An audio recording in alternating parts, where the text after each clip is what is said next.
Hello everyone.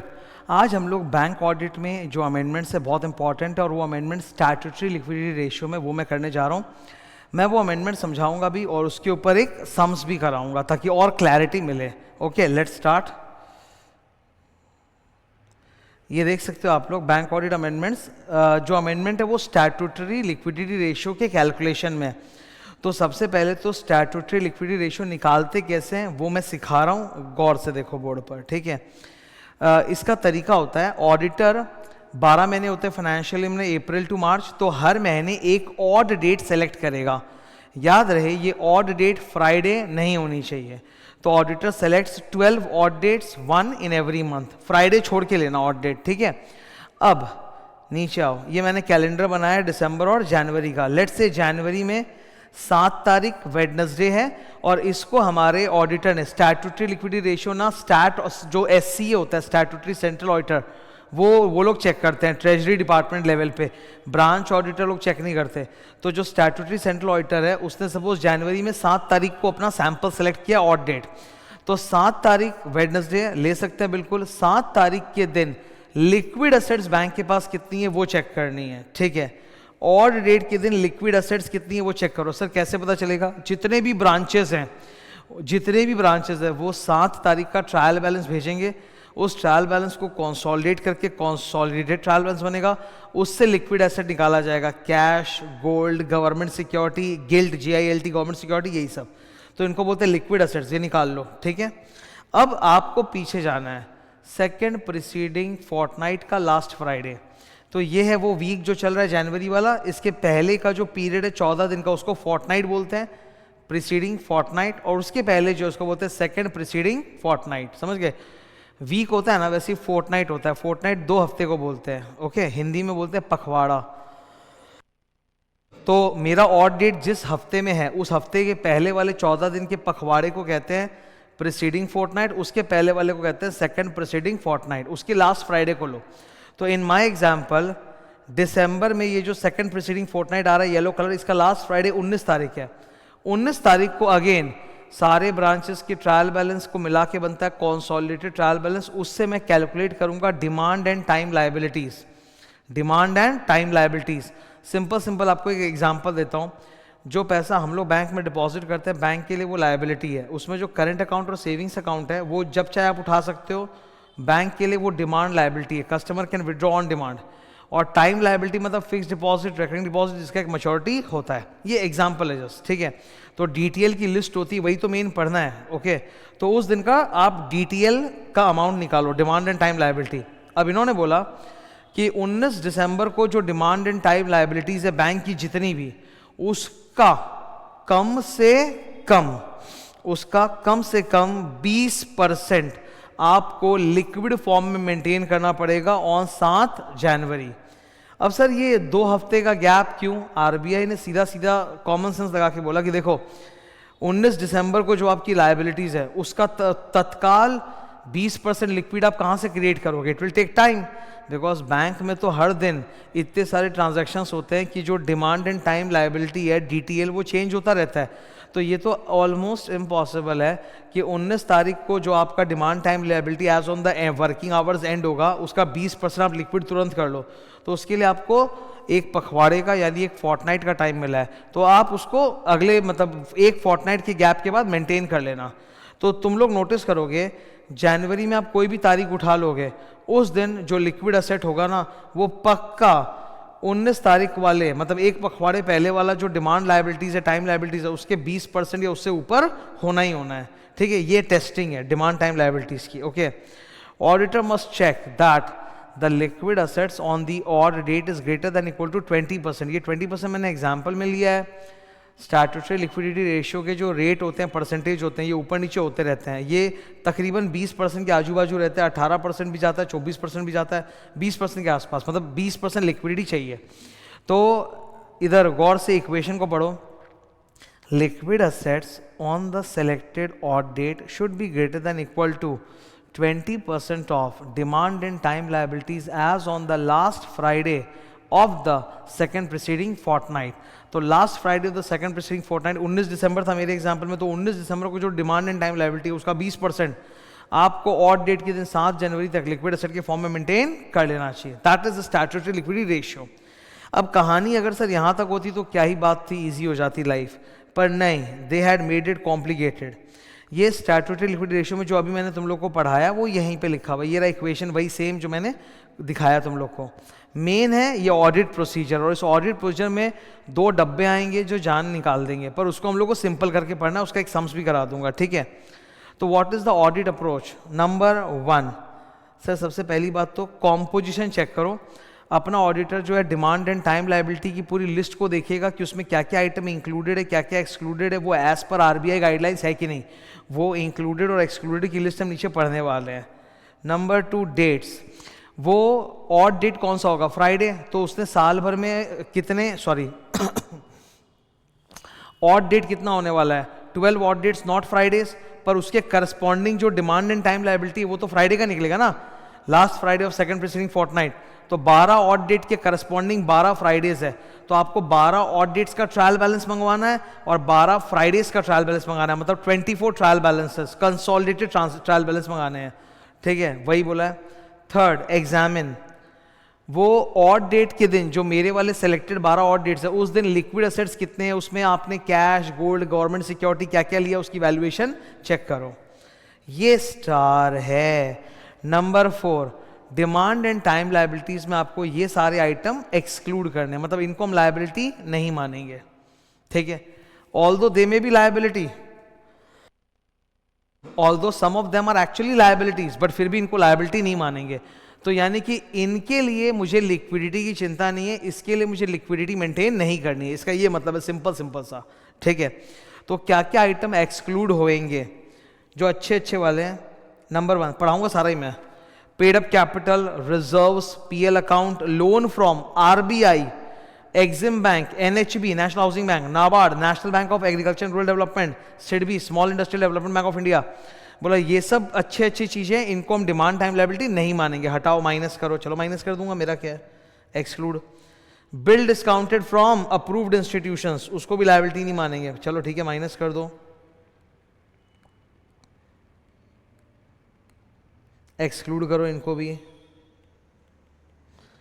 Third, income tax provision, ये भी exclude करो, इसको भी डीटीएल लायबिलिटी नहीं मानते, क्योंकि इसके लिए तो एडवांस टैक्स पहले से दिया हुआ ही रहता है।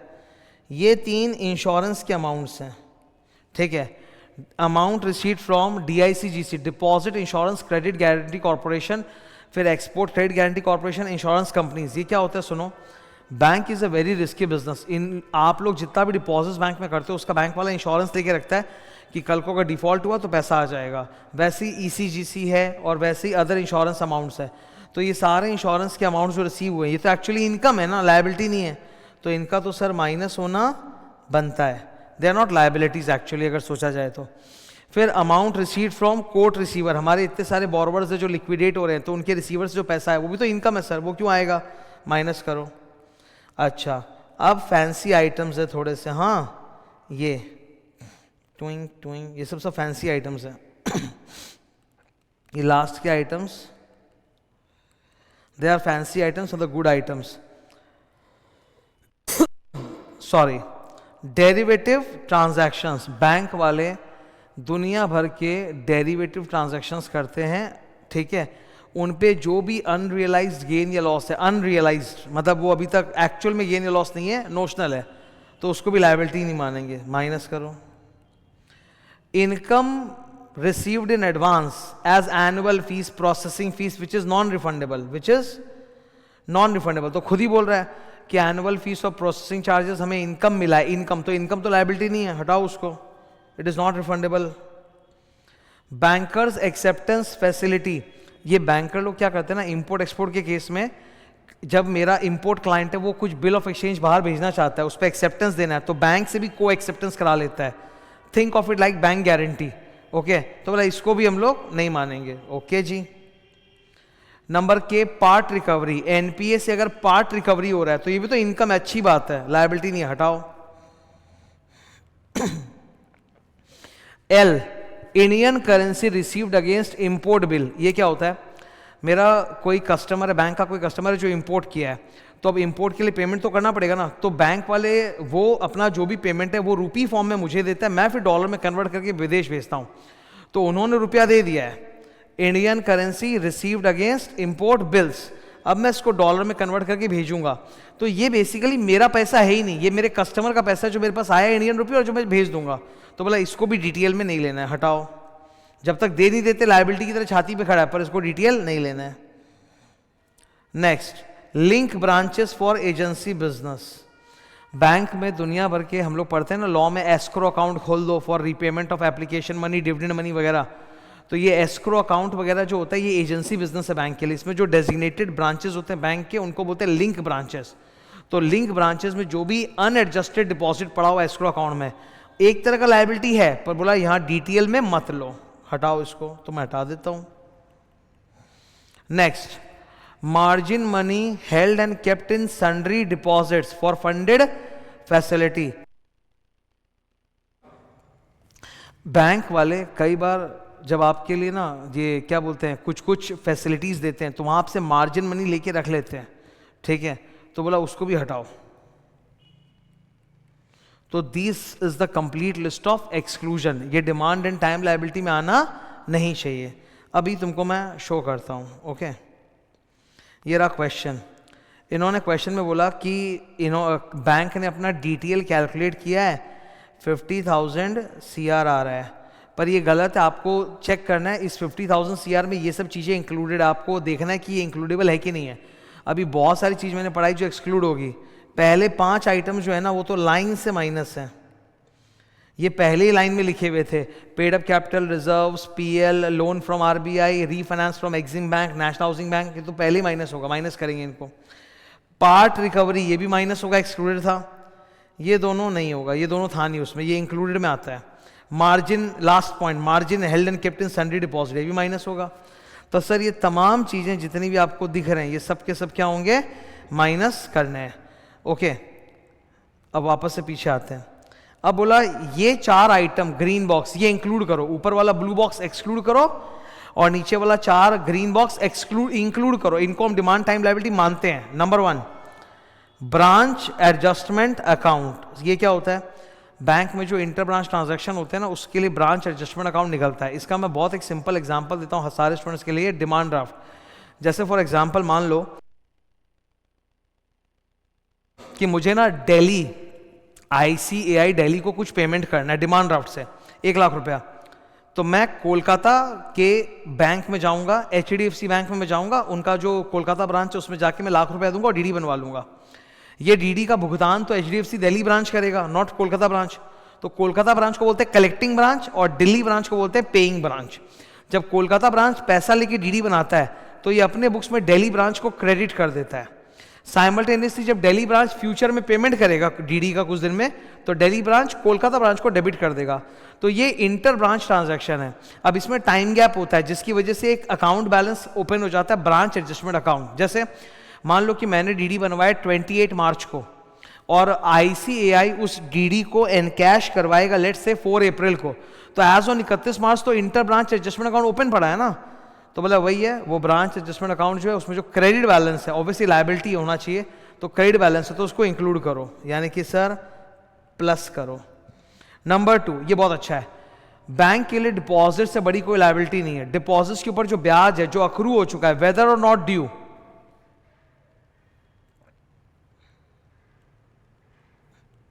Interest accrued on the total deposits, meter चालू है, हर सेकेंड इंटरेस्ट एक्यूमुलेटर है जो देना पड़ेगा, वेदर और नॉट अकाउंटेड इन बुक्स, वो भी आपको लायबिलिटी मान के इंक्लूड करना है। बहुत बढ़िया सर। फिर ये बोरोविंग्स फ्रॉम अब्रॉड, आपके जो फॉरेन बोरोविंग्स है, ठीक है, या फिर इंडियन बैंक ने किसी विदेशी बैंक में नॉस्ट्रो अकाउंट खोला है, इंडियन बैंक ने फॉरेन बैंक में नॉस्ट्रो अकाउंट खोला है जो फॉरेन करेंसी में होता है फॉर फॉरेन करेंसी ट्रांजैक्शंस, तो अगर वो नॉस्ट्रो अकाउंट का बैलेंस नेगेटिव है तो वो भी तो एक तरह का फॉरेन लोन हो गया ना। तो जितने भी फॉरेन बोरोविंग्स हैं वो सब यहां पे लायबिलिटी माने जाएंगे।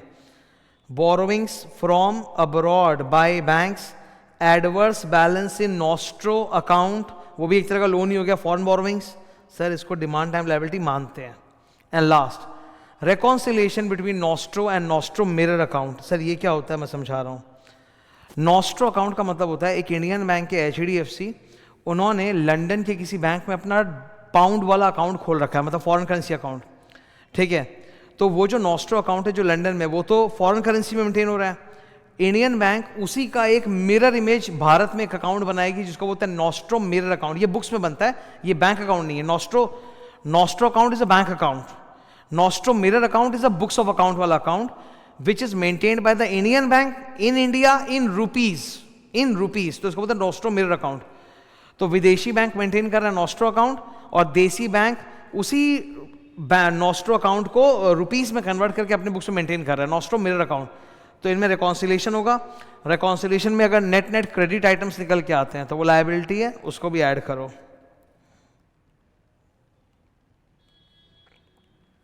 ठीक है. अब तुम लोग देखो जरा, मुझे बोला गया क्वेश्चन में कि 50,000 CR में ये सारे आइटम्स इंक्लूडेड है. अब ये दो आइटम आप देखो जरा, net credit balance in branch adjustment account, interest accrued but not accounted books, ये दोनों इंक्लूडेड होने चाहिए थे और ऑलरेडी इंक्लूडेड हैं. ये इंक्लूडेड होने चाहिए थे इंक्लूडेड की लिस्ट में और ऑलरेडी इंक्लूडेड है, तो मुझे अलग से ऐड नहीं करना है. ठीक है. अब आप इसको सॉल्व करो. 50,000 में से वो सब आप माइनस करते जाओ. 50,000 था, बैंक ने जो डिटेल निकाला, अब उसमें से जितने भी नेगेटिव से सब माइनस करते जाओ एक एक करके. ठीक है. ये दो अकाउंट देख लो, ये माइनस नहीं होंगे प्लस भी नहीं होंगे, बिकॉज ये ऑलरेडी इंक्लूडेड है, तो प्लस नहीं करना है, कुछ नहीं करना है. मेरा आंसर आएगा सर 18,080 करोड़. 4 ऑप्शन थे MCQ में, राइट आंसर इज 1880 करोड़. तो अभी कैलकुलेशन भी देख लिया, एक कंसेप्ट अच्छा होता है इससे पीछे, अभी खत्म नहीं हुआ है. I am teaching statutory liquidity ratio का प्रोसीजर. तो 4 पॉइंट्स है, 1 2 3 4. कॉम्पोजिशन, डेट, एग्जामिन, एक्सक्लूड, फिर इंक्लूड, फिर अब ये देखो नंबर 6. कुछ आइटम्स है जो एग्जम्प्टेड है. क्या क्या ये आइटम्स थोड़े याद रखने हैं. Minimum EC eligible credit and long term bonds, ये एग्जेम्प्ट है. जो बैंक वाले जो NRI लोग के लिए जो अकाउंट मेंटेन करते हैं ना, फॉरेन करेंसी NR अकाउंट या NRE NRO more than 3 year maturity वाला, उसको भी एग्जेम्प्ट कर रखा है. ठीक है. अच्छा, ये जितने भी अकाउंट्स है CRR SLR के, इनको जब आप फॉरेन करेंसी से इंडियन में कन्वर्ट करोगे ना, तो you will take the reference rate from FIBIL, financial benchmarks of India limited, FIBIL. ठीक है. तो FIBIL वाला रेफरेंस रेट लेना है. अगर वो अवेलेबल नहीं है तो न्यूयॉर्क एक्सचेंज रेट लेना है. ठीक है. ये MCQ में पूछ सकते हैं. तो ये 3 एग्जेम्प्टेड कैटेगरी के आइटम्स हैं. देन फिर सिंपल है, चेक करो कि SLR कैलकुलेशन में आपने सारे ब्रांचेस इंक्लूड किए हैं. इनफैक्ट फॉरेन ब्रांचेस के साथ जो ट्रांजैक्शन होता है, उससे जो फॉरेन ब्रांच एडजस्टमेंट अकाउंट होता है, वो भी आपने कंसिडर किया है. CRR के लिए फॉर्म A जमा करना है और SLR के लिए फॉर्म 8 जमा करना है. रीजनल एंड ओवरऑल कंसोलिडेशन, सारे ब्रांचेस का कंसोलिडेशन HO में मत करो, बोलता है ब्रांचेस का कंसोलिडेशन रीजनल लेवल पे कर लो. फिर रीजनल मैंने कंसोलिडेट करके रीजनल ऑडिटर, जैसे ब्रांच ऑडिटर्स अपने ब्रांच का ट्रायल बैलेंस चेक करके भेजेंगे रीजनल ऑडिटर के पास. रीजनल ऑडिटर उन ब्रांचेस को कंसोलिडेट करेगा. फिर रीजनल ऑडिटर्स भी तो अलग अलग हैं, वो भेजेंगे स्टैट्यूटरी सेंट्रल ऑडिटर को, वो फिर HO लेवल पे कंसोलिडेट करेगा. That is the consolidation process. Unaudited branches, आपको ये अपने सर्टिफिकेट में मेंशन करना पड़ेगा. SLR के ऊपर जो हम लोग रिपोर्ट सर्टिफिकेट देते हैं ना, उसमें मेंशन करना पड़ेगा कि so many branches are unaudited, और उनके ऊपर जो डेटा है हमने उस पर रिलाई करके काम किया है. ओके. अब ये लोग बोल रहे हैं कि आजकल सब कुछ ऑटोमेटेड होता है, डेटा फ्लो. ये जो इतना डेटा आपको गैदर करना पड़ रहा है, 12 ऑड डेट के लिए 12 ट्रायल बैलेंस, फिर जो last Friday of second preceding fortnight उसके लिए जो 12 फ्राइडेज होंगे उनका निकालो ट्रायल बैलेंस. तो 24 ट्रायल बैलेंस का पूरा कंसोलिडेशन बोलता है, सब आजकल ये ऑटोमेटिक होता है. तो आप उसको कंसिडर करके अपने प्रोसीजर डिजाइन कर सकते हो. ओके. तो ये था सर स्टैट्यूटरी लिक्विडिटी रेशियो. एक क्वेश्चन भी हम लोगों ने कर लिया इसको लेकर. तो that was the amendment in bank audit. It was a nice amendment. Okay. Thank you.